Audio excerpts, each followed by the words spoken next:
what's going on? Predictions are us back. What is on your head? Raiders win. Raiders win. Well, you know what? Let's start there. Let's talk about it. Oakland Raiders last week. Well, I think the point spread was what, 1 point, half a point, something like that. I don't remember, but anyway, they won. Close. They beat the LA Chargers and Phillip Rivers. Let's go ahead and dive into that real quick. Derek Carr, well, you called it. Star of the game, 21 of 31 for 218 yards, 1 touchdown. Did great. Did not have a turnover. On the other side of things, the Chargers quarterback, Phillip Rivers, 17 of 31, 207 yards, 2 touchdowns, 3 interceptions. Poor Phillip.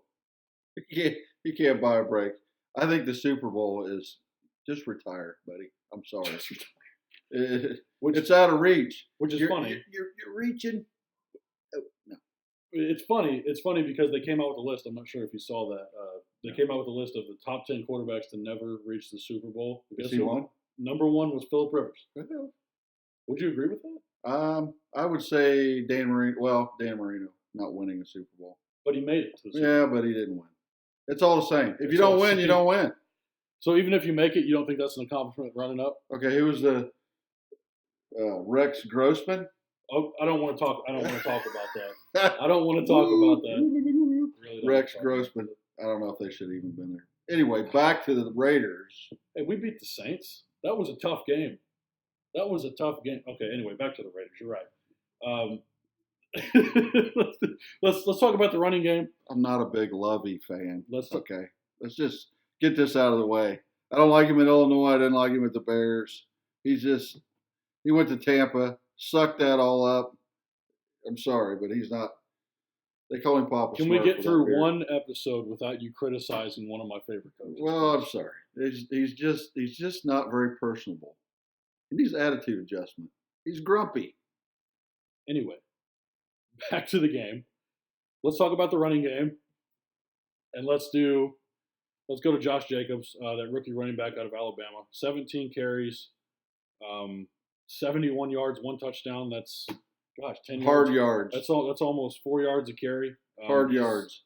This has just been week in and week out. I know we talked about him a couple weeks ago, as well as last week. I rave about this guy because, as you know, Alabama running backs, they don't work out. I know I've said it before, and this guy is he's passing all the barriers. Wait a minute. Now, didn't they get on John Gruden for drafting this kid? Yeah, they did. Yeah. Okay. They did. John, second round. Good job. They drafted him in the second round, and he's been nothing but amazing for this team. On the other side of things, Melvin Gordon was back. I think this was the 3rd or 4th week that he's been back playing. 22 carries, 108 yards, and a touchdown. Not too bad. Wasn't enough to put the team on his back. Although he did not have any turnovers. That was not the case a couple weeks ago. But he's looking better. He's looking to getting into the swing of things, and we can see that sitting out the first 6 weeks of the season did not help him at all in getting that new contract. Should have just came to camp, buddy. If you would have followed Le'Veon Bell's footsteps, then you would know that shit doesn't work. But let's go ahead and talk about tomorrow's matchup in Thursday Night Football. We have the Pittsburgh Steelers that are on a 4-game winning streak heading down to Cleveland that just won over the weekend. They're 3-6. The Steelers sitting at 5-4. Let's jump into it. Mason Rudolph. I think he came in around week 4, maybe week 5. I can't remember after Roethlisberger got injured. And he's been an absolute stud. If you haven't seen this kid, you need to watch a Steelers game. Even if you don't like him, watch for Mason Rudolph. He's got 1,300 yards on the season, 11 touchdowns, only 4 interceptions out of Oklahoma. He's looking really nice. James Conner is expected back this weekend as well, averaging 3.9, almost 4 yards per carry. He's got 4 touchdowns. We know that he's been out a couple weeks.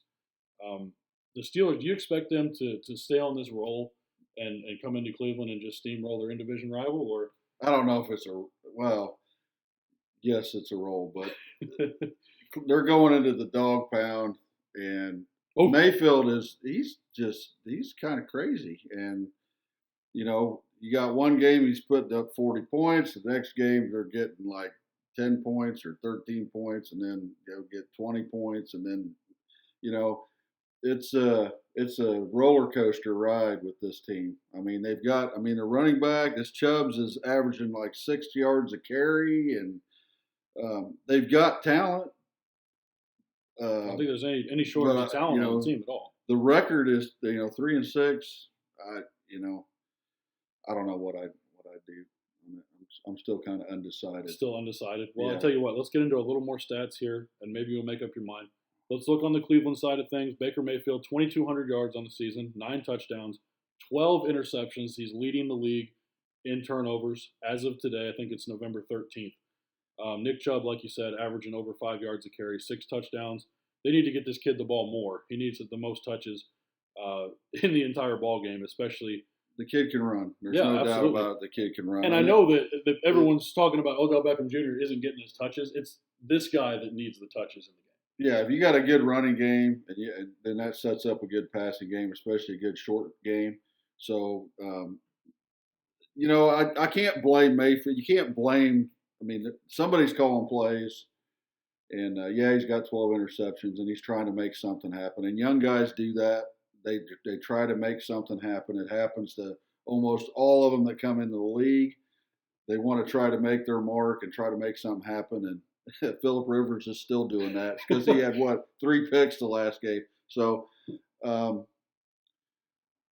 Steelers are playing better football. So I would say I would probably go with the Steelers on this. They're going to get 3 points, so I think it'll be close. If the Cleveland Browns, play like they did last week, it's going to be close. If they play like they did a couple weeks ago, then it's not going to be a 13-30 game. But I guess it's one of those things. Do you think the Browns can carry that momentum from their win? Can that be enough to take over a team's winning streak like the Steelers have been great for the past month? If they can get, consistent on what they're doing, the play calling, I don't blame, yes, he ad-libs when he's out there, especially when the rush is all quarterbacks do that. He has to learn that yet. He has to learn, it's better just to throw it away or just, take the loss and go to the next play and instead of trying to throw it out there and make something happen. But I agree with you that more carries for Chubbs would translate into a better short game, get the tight end involved. Odell Beckham, you know what? That's a good trade option right there. You might be able to get a couple of picks for him because he doesn't impress me with his mouth or yes, he's got good hands, but I would much rather have a team player than a guy like that. I want a team player like Larry Fitzgerald is a team player. He's a great player. He never boasts on himself. I would take him over Odell Beckham Jr. 10 out of 10 times. Well, and the Cardinals have 4 wins this season. I think they're 4-6 and 1, maybe 4-5 and 1. But he doesn't blame. He doesn't blame anyone. He doesn't complain. He doesn't complain. He takes his losses and he goes out there and plays hard every game, no matter what. But if the Browns play, you get good play calling, and they play like they can play. They're young. They can win the game. But I think I'm going to take the Steelers because their quarterback has shown a lot more progress. Just with the stats you just rambled through. Well, and on top of that, after getting knocked out 3 weeks ago or 4 weeks ago, and then bounced back coming back after going to the hospital, being able to play the next week, that blew my mind because he was knocked out cold. Go get him, buddy. But yeah, Mason Rudolph, I think that he's going to be the one to put him over the top. And I think a lot of people are going to say, well, James Conner's coming back. It's not that I have a problem with James Conner. I just think that whatever. And I'll go back to last season whenever Le'Veon Bell sat out and he had to come in. He does exactly the same thing that Le'Veon Bell does because the Steelers' offense and the way that it's set up, they don't need the running back to make all those fancy cuts in the backfield. They don't need him to be patient. They just need him to fit within a system. Because I think the system fits Mason Rudolph just like it fit Ben Roethlisberger when he was there. And I think he's doing a phenomenal job. I think teams need to get back to like the '80s Redskins, to where you run up the field. We're going to make a hole, hit the hole. John Riggins would hit the hole, and now you got to tackle him because the hole was there. All you got to do is hit it. There's no, dance moves you got to do out there. The running back just needs to hit the hole, and then once you get past the line, then you make something happen. So I think that would be a more viable option if the league wasn't so much favored towards the quarterback, right? And how well they're protected, especially by the officials, as we've seen throughout the season. So, well, those rules kind of suck, but they do. They do. Once a quarterback takes off, he's fair game. I'm sorry, but he's fair game. So even though the Browns are favored by 3 in this one, you're going to take the Steelers. Yeah, I'm going to take the Steelers, and I'm going to take. I think I'm still going to take the over because I think the Steelers are going to. Their defense is okay, but I think the Steelers are going to put up high 20s. Which the over is 40.5 points, by the way. 40.5, and I think that they'll make that. So I'm going to take the over. I'm going to take the Steelers and the over. Okay. Sounds like a plan because I'm going with the Steelers as well. Like I said, if you didn't know, I was talking about Mason Rudolph since we started the segment. So I'm definitely going to ride him to victory. I would expect more of the same of what he's been doing. I expect the winning streak to continue. So teams play a little bit different. I mean, when you go to like a Thursday night game or a Monday night game, it's just like when the Raiders, they for years had the best record at Monday night. No matter how bad their team was, when they got to Monday night, it was like a totally different team. Now I could be wrong, but whenever I go to pick the under, especially on a Thursday night game or Monday night game, it's like, okay, teams come out and then it's everybody's passing and it ends up being 40 to 35 or. Oh yeah. So the safe bet is to take the over on it. Don't get crazy with it, but take the over. And I believe the Steelers are going to, they're going to take those 3 points. They're going to win the game. But just because I think they got, their coach is better, and I'm not a big fan. Not a big fan of Tomlin, but he's better than Freddie Kitchens for sure. Because this guy's, I think that's the reason Mayfield is. Tomlin can figure out a way to win. Yeah. I mean, even if he doesn't have the best players in the game, he can usually figure out a way to win. Now he's made some bad calls over the last couple of years, but he's a good coach, and I think the Steelers are going to take the game even in the dog pound. So yeah, they should. Don't get it twisted though. It's going to be close. I really think it's going to be close. We were looking at it before we started, and the Steelers have between 23 and 27 points in their last 4 games since they've been on this winning streak. And Cleveland has allowed teams to give up a lot of points the last 4 or 5 weeks. So I don't expect them to score a lot. If they do, it's because Baker Mayfield's going to limit his turnovers again. But don't count on it. Like I said, he's leading the league in interceptions as well as turnovers. So we'll see what happens. But we're both going to go with the Steelers. We're both taking the over. Man, I just really hope we're not wrong because is Ben on the sideline? Is Big Ben on the sideline, or is he not there at all? He should be. If Big Ben's there, all he did was break his hand. He can help coach the quarterback. So he should be. He's got a lot of. He's a really good veteran. So I mean that too. When you got that guy standing there on a timeout and he can tell you what he's seeing. The guy's won 2 Super Bowls. That makes a big difference.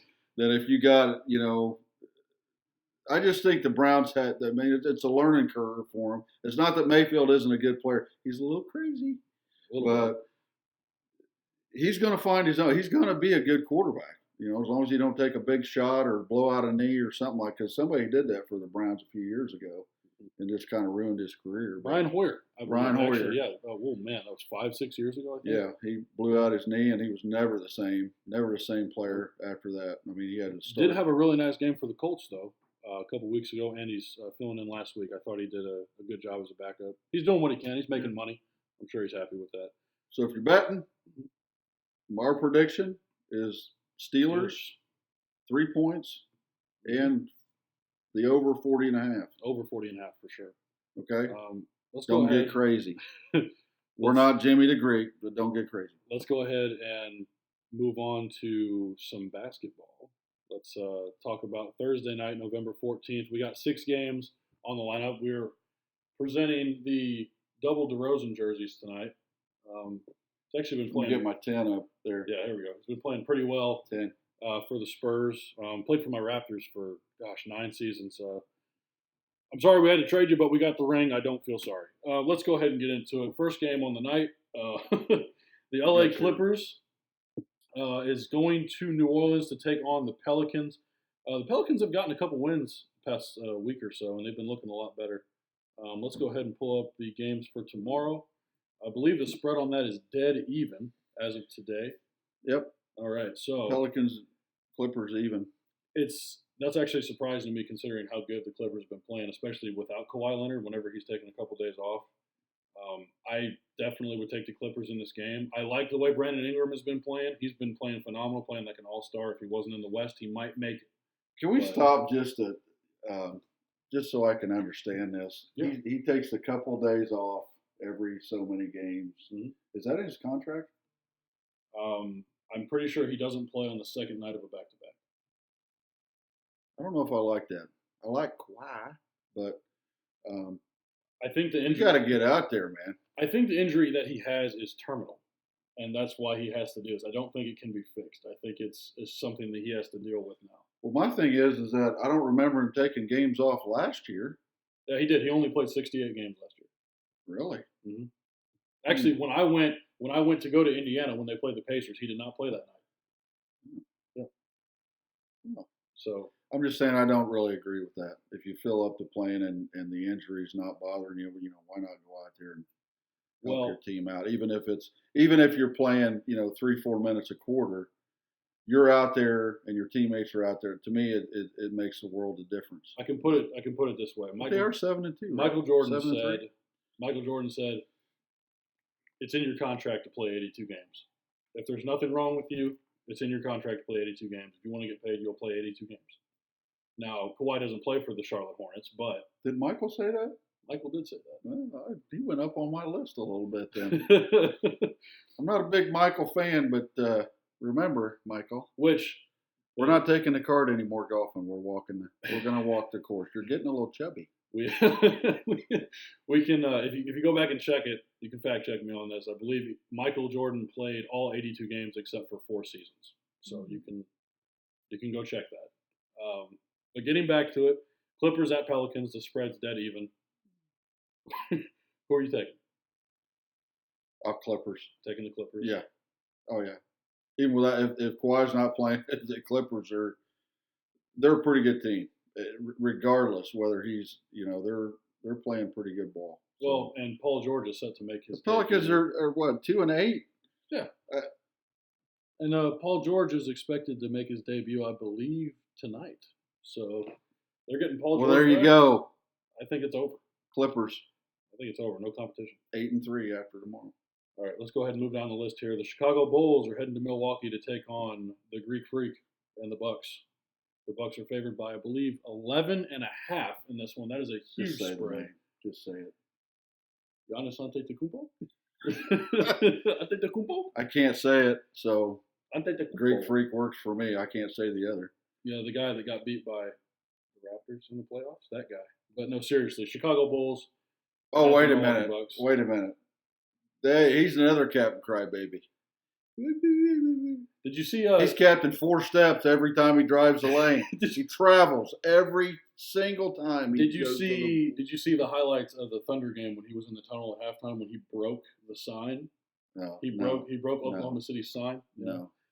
A little bit of a hot. I want to know what he's taking. Come into my house.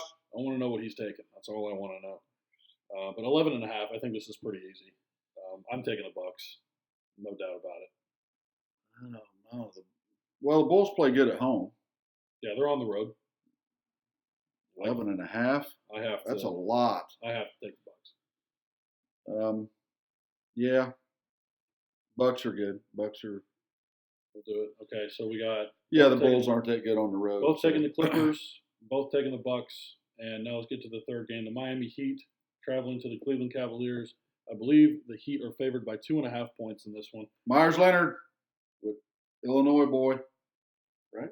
Yeah, but Myers Leonard. I mean, we're talking about Jimmy Butler, Kendrick Nunn, Goran Dragic, like all the other guys that are. They ain't Illinois boys. Leonard. Anyway, he's really not that. He's a good kid. I'd say kid, but. I'm old. I want to go out on a limb and take the Cavs in this one just because the last 2 games that they've played have been extremely drop a dime. Extremely good. Kevin Love and Tristan Thompson, they've combined for it seems like 60 points and 40 rebounds a night. They've been winning. Yeah. The Heat have been winning. They have been. That loss to the Lakers, I feel like shocked them a little bit. That 12-point loss to the Lakers, it's just. The Cavs law, I think that this is, I predicted a 30-point game from Kevin Love the last show, and that did not happen. He got close. He didn't even get 20. He still got. I think he finished with 18. He got more. He than almost had a double. I predicted a double, and he had 9 rebounds. Yeah. So I almost got the double right. Tonight, I'm going to go out on that limb again, and I think Kevin Love. I'm going to go 25 and a double for tomorrow night. Tomorrow night. Does he also get the W? And he gets the win. Wow, taking the Cavs. Okay, I'm not going to follow suit. I have to take the Heat. Here's the. I was just going to say that I can't put all my cards in their favor at this point, even if they're at home. They're not going to. I'm just saying they just lost a tight one. Mm-hmm. Back at home, they should win the game. I'm going to go 25 double. All right. Kevin Love's going to put them on his back, and they got to have a win. I mean, what, they're 4-6? Yeah. They got to have a win. All right, we're split here. I'm taking the Heat. He's taking the Cavs. Let's go ahead and go to Game 4 here. The Dallas Mavericks are heading to New York, Madison Square Garden to take on the New York Knicks. The Knicks suck. They won a game earlier this week. Don't count on it again. I'm taking the Mavericks. I'm not really going to go into detail on that. The Knicks is no bueno. No bueno. The Mavericks, for sure. Yes. It'll be double-digit win for the Mavericks. Absolutely. They're favored by 7. It should be higher than that. Definitely should be higher than that. I think they're giving them 3 points because they're at home, but they should win by 10 for sure. Yeah. Let's go ahead. Game 5. The Atlanta Hawks are traveling to Phoenix to take on the Suns. Oh, the Hawks are coming off a big win last night. Phoenix is still favored by 7. Trae Young is back. He dropped 35 points again the other day. But the Suns look good. Seriously, who would have thought coming into the season the Phoenix Suns would have 6 wins without their starting center in 8? Didn't hear anything about them. No. You didn't hear any talk about them. It's been other than the Suns are still an NBA team. It's been unreal. I'm going to have to go against the spread here, though. I'm going to take the Hawks. I think the Hawks are going to go into Phoenix and take this one. And don't get me wrong, I won't be surprised if Phoenix wins, but they're coming off a tough loss earlier this week. And Trae Young is on fire. I have to ride that wave. Him and John Collins. Yeah, the Hawks are riding that. Yeah, they're going to ride that. I got to go with them. Yeah, the Suns. There wasn't much talk about them in the offseason, so I'll take the Hawks myself. Sounds good. All right, we're both taking the -7. Both taking Atlanta here. Or +7. I'm sorry. And Phoenix still favored by 7 in that game. Don't let that deter you. Trae Young is back. Trust me on that. The last game. The Hawks get 7. Taking the Hawks. Last game of the night here, the Brooklyn Nets going to Denver to take on the Nuggets and the Joker. I was wrong about my last Nuggets pick, but I think I was right 2 weeks ago, so I'm split. I don't think Kyrie Irving is going to be enough. What is the spread? 9 points? Yeah, that's not going to be enough. Kevin Durant's still not back. Won't be for many months, if at all. I like the Nets. I like Joe Harris. I like Karis LeVert. I like Kyrie Irving. I like a lot of guys on the team, especially Jarrett Allen, their center. But they just lost DeAndre Jordan last week to a lower body injury. I like what the Nuggets are doing. I'm going to go ahead and take them. They're favored by 9 points. Oh, boy. And don't get it Kyrie's twisted. Top 10 in scoring this year. He's been getting it done. He's definitely been getting it done. I'm gonna. The Nets screwed me the last time I took them. Did they? I'm taking the Nets. Sounds like a plan. Kyrie, I mean, like I said, I wouldn't. Kyrie, and they're getting 9 points. I don't think Denver can beat the Nets by 9. So I'm taking the 9 points. That's a good bet. You got one of the top scorers for the Nets in Kyrie in the NBA this year. Yeah. No, like I said, I know we're 10 games in. But I wouldn't blame you. Especially John, if you're watching. You have him on your fantasy team. You know how many fantasy points he's putting up this season. But just the consistent scoring that he's been giving you. Like you said, he's top 10. But we saw it on opening night when he dropped 50 points. And granted, it was a loss. But we know that he's able to put a team on his back. I just don't think the Nuggets, after the couple of times I've bet with them, that they did not cover the spread. In fact, the one game they lost at home. Well, both times I bet they've been at home. And they're at home again, so I don't think they can cover the spread. So I'm taking the Nets and the 9 points. All right, so let's go ahead and run through it. It's a safe bet. One more time. Clippers, Pelicans, we both have the LA Clippers. Bulls, Bucks, we both have the Bucks. Heat, Cavs, we're split. I'm taking Miami. He's taking Cleveland. Mavericks at Knicks, we're both taking Dallas. Hawks at Suns, we're both taking Atlanta. And Nets at Nuggets, he's taking Brooklyn. I'm taking Denver. if you want to recap, go ahead and rewind and check that out. If not, we're going to go ahead and move on to the last segment here. We're going to talk about some Danville Dashers hockey. It was not a good weekend, but it was still fun. Fight Fest. Still had a good time. Watertown came to Danville. They were 3-1 at the time. Dashers undefeated 4-0. I was present November 8th. My dad was not. He was present November 9th. I was not. So we'll go ahead and talk about those in order. When we came in, there was a lot of energy, first of all. Watertown's been a rival for at least the past decade. I mean, they've had a team. Yeah. So it was a close game. It was 3-2. They fell behind early. It was 2-1 at the end of the second period. They ended up going down 3-1 and then tying it up 3-2, but couldn't get one more goal. They even took the goalie off the ice for the last minute or so until there was a few seconds left, and then they had a chance at a face-off to try and get a goal, but was for naught. I really don't have anything else to say. Like I said, I really like the energy. It just we didn't come out on top. If you would have told me that the energy that they brought last week when we went to the games, I would have told you they wouldn't have won. But I really like the way that they came out there. They fought hard. They fought physically for real, but just didn't come out on top of the scoreboard. And it's disappointing to put all that effort out there and not come away with the win. But yeah, they've got a few. They're not dirty players. They play in the crease. I mean, the goalie even. I think both nights the goalie got penalties for them being in the crease, and then he fought back about it, and then ended up getting a penalty for it. But pretty dirty to play in the crease like that. And then the officials, were. I mean, they called icing when they played the puck before the line, and the officials called that twice. So. I mean, even the players on both teams could. I mean, the officiating just was atrocious. I mean, making calls that was, and it finally got to the Dashers on Saturday night, and one of them went from the blue line and just went after a guy in the corner for, just dirty play. I mean, he just had enough, and it was close. Saturday night was close.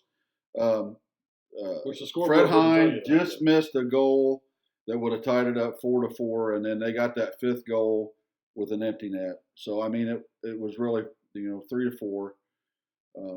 Fred Hine. I mean, if it would have spun the other way, it would have been 4-4. It would have been a totally different game. But the officiating was just. They really need to pick that up. I mean, I don't know if it's the league or.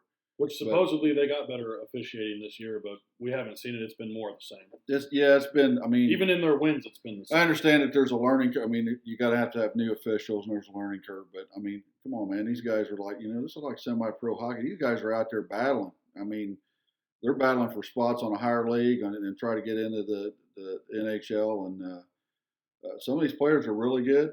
And they get upset when these calls are made. I mean, they're just bogus calls. And it kind of stops the play. It stops momentum. And they did that a lot to the Dashers where they would, they'd have some good passes and stuff. Next thing you know, there's a call for, interference or the goalie's interfering because somebody's in his crease and he's blocking and they're not calling that. I mean, I didn't see that at all last year. When they got into the crease, they would call the 2-minute, interference penalty. So, other than that, it was really good hockey. The fans are great, and like I've always said, for $10, you can't go somewhere and get more entertainment. Just go to Danville. Just go over there. Just go one time, and you'll go back. I'm telling you, you'll go back. If you don't know where it is, just type it in. David S. Palmer Center, Danville, Illinois. Yep. Games on the weekends when they're home. They're not home this weekend. They're going to Carolina, but hopefully can come away with a split series. I believe they're still undefeated, and, man, they're a hell of a team. They're just as good as they were. Carolina is – they're pretty good every single year. So I don't know whether they're, padding themselves with the best players in the league. I don't know. But Danville's not too bad. The defending champs. No, not at all. I think we're still second place in the division. So we are at home the 27th. Yeah, against before Thanksgiving. The Rumble Bees, and then Friday and Saturday, 29th and 30th. I can't remember who we're playing now. I don't remember. We'll let you know next episode. That's right. Just remember, 27th against the Rumble Bees, Battle Creek coming to town. Make the trip. Make the trip, yeah. Yep, make the trip. Just do it.